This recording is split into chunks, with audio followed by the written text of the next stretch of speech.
Hello दोस्तों। उम्मीद करता हूँ आप सब बढ़िया होंगे। और हम यहाँ पे आज आए हैं आपके साथ जानकारी साझा करने के लिए। अभी मैं आधा घंटा पहले पेपर देख के आया हूँ सेप्टेम्बर 10 सेट बी का, डीआरडीओ का। तो उसके बारे में आपसे जानकारी साझा करने के लिए यहाँ पे आया हूँ। जो हमारा पेपर था वो कैसा था, मैंने मैथ से दिया है। तो मैथ से क्या हम कह सकते हैं, थोड़ा पेपर लेंदी था क्योंकि 19 मिनट में आपको 120 क्वेश्चन करने होते हैं। और जब रीजनिंग के क्वेश्चन में अगर आप सॉल्व करने में बैठ जाएंगे, अगर आपने बेसिक से ट्रिक या नहीं पढ़ी है, आपको शॉर्ट शॉर्ट तरीके नहीं आते, तो हो सकता है आपके लिए पेपर लेंदी हो। तो पहली एडवाइस मेरी आज यही रहेगी कि आप जाइए तो पेपर को, मतलब जो बड़े क्वेश्चन हैं उनको आप बाद में करने की सोचिए। पहले आप जल्दी जल्दी जो जो आते हैं वो कर डालिए। अगर 1 घंटे में आपने जो क्वेश्चन आते हैं अगर वो 70 से 80 कर लिए, तो उसके बाद टाइम में आप बड़े क्वेश्चन कीजिए, आप उसको टैग कर सकते हैं। फिलहाल नेगेटिव मार्किंग तो है नहीं, तो आपको करना सारे 120 के 120 हो। कोशिश यही करना, स्पीड थोड़ा बढ़ाइए। जो क्वेश्चन थे उसमें करंट के, जो हमारे क्वेश्चन थे जो करंट जीएस के थे, उसमें से करीब मतलब 8-10 क्वेश्चन थे। जैसे रिसेंटली पूछा था यूक्रेन नाटो का सदस्य है या नहीं है। तो अगर आपको पता होना चाहिए कि यूक्रेन नाटो का सदस्य नहीं है। और मतलब जैसे पूछा था भारत की क्रूज मिसाइल कौन सी है, उसमें 4 नाम दिए थे। जैसे अस्त्र दिया था और ये आकाश दिया था। और तो उसमें से आपको ऑप्शन टिक करने हैं। ऐसे ही आप मतलब मैथ के रीजनिंग के काफ़ी अच्छे और मतलब बड़े क्वेश्चन थे। जैसे मतलब उसमें कुछ तो जो 6-7 क्वेश्चन तो इसमें से आपकी स्पीड और गाड़ी की थी, कि एक व्यक्ति इतने स्पीड में गाड़ी चला रहा है, दूसरा इतने स्पीड में चला रहा है, कितनी देर में मिलेंगे, या पर्टिकुलर इतने देर में मिल रहे हैं तो स्पीड क्या होगी। तो कुछ क्वेश्चन ऐसे थे। और जो करीब 15-20 क्वेश्चन जो स्टार्टिंग के थे, वो मतलब इसमें थे आपके, जो अगर हाई स्कूल की, अगर आपको बेसिक्स तैयार है, हाई स्कूल के साइंस के बेसिक के उसमें क्वेश्चन थे। लाइक रिएक्शन दी होगी उसमें Al2O3 या Fe समथिंग, मतलब जो ऐसे 4-5 क्वेश्चन आप मिले थे, जिसमें पूछेगा रिएक्शन हो रहा है या ऑक्सीडेशन हो रहा, या कुछ नहीं हो रहा, या ऑक्सीडेशन नंबर पूछ सकता था। तो ऐसे क्वेश्चन भी उसमें थे।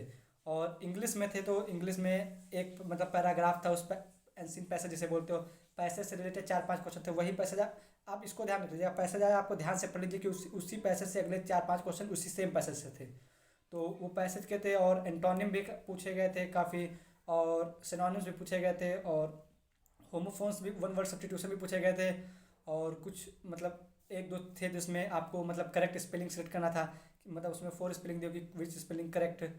और इसके साथ आपको विच स्पेलिंग एक, हाँ, 5-6 क्वेश्चन आपको इस टाइप के मिलेंगे, जिसमें PQRS 4 मतलब पार्ट ऑफ सेंटेंस दिए होंगे, छोटे छोटे टुकड़ों में दिया गया। उसमें पूछ रहा है कि इसमें से मतलब आपको उसको शेड्यूल करना है, वो रीअरेंज है, आपको उनको अरेंज करके एक सेंटेंस बनाना है।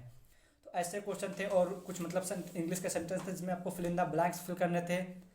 उसमें आपको मतलब नीचे वर्ड सिलेक्ट करने थे, ऊपर फिल करने थे।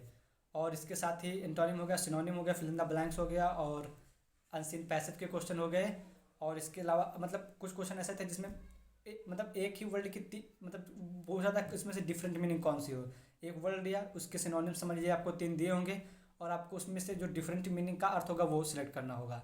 और करेक्ट स्पेलिंग हो गया है। और हाँ, यही सिंपल मतलब इंग्लिश के पोर्शन लगभग यही था। हाँ, और डायरेक्ट इनडायरेक्ट, आपको डायरेक्ट इनडायरेक्ट के मतलब जो पेपर था उसमें डायरेक्ट इनडायरेक्ट के करीब 4 से 5 क्वेश्चन आए थे।